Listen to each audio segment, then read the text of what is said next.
Good morning guys and welcome to 5th Generation Hobby Shop. Welcome to another review testing, another unboxing. Shout out po kay Sir Jonjo Istosi of Tanza, Cavite. Okay, so this is the Umarex HPP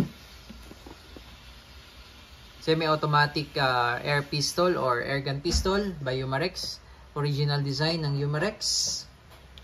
It's a compact pistol. Yan, compact lang siya. Magazine is 18 rounder capacity. Yan. This is full metal. Metal slide, metal frame. Caliber 4.5 steel BBs. 4.5mm steel BBs. Okay, CO2 powered.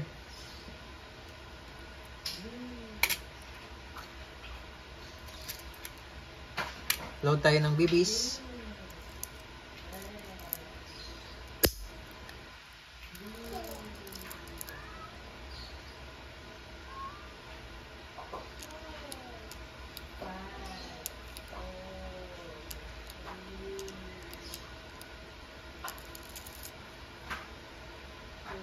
Okay.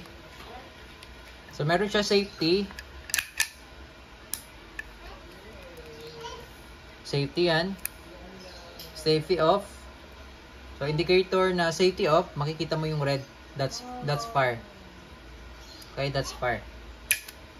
Okay.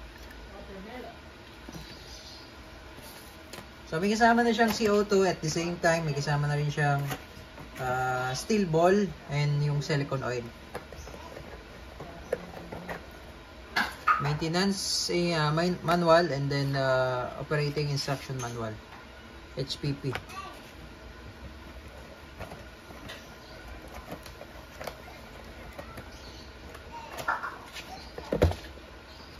So paglo-load naman po ng CO2, ito po, tanggalin nyo lang po yung backstrap.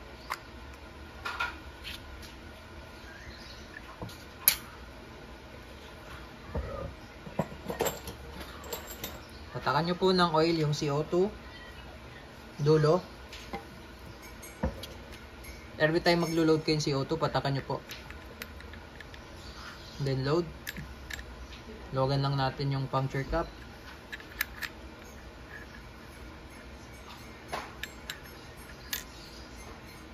O yung pursing cap, ayan. And then, kapag ano na siya, nakalapag na siya, kailangan mabilis po yung pihit. Then tamang higpit lang po.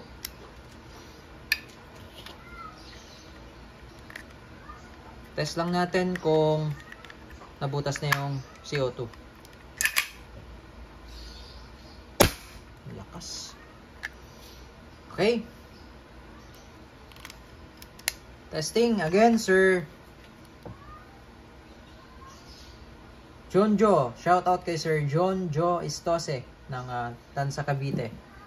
So, tetest natin dito sa lata ng Pure Foods corned beef.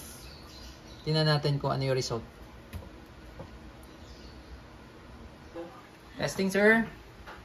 HPP. Firing.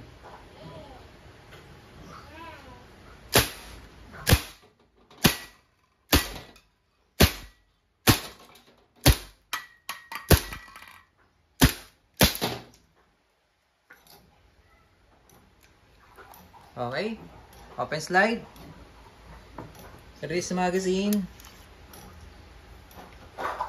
and then pull back the slide, release.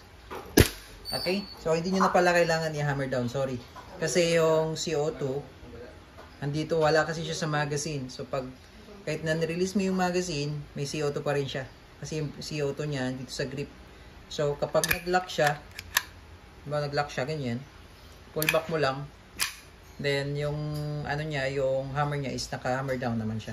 So, hindi nyo na kailangan kalabitin. Lagay nyo na lang sa safe.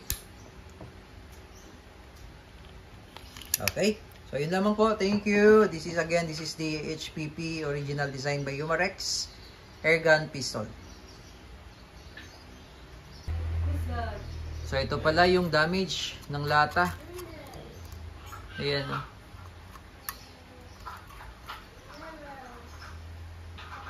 Tagos.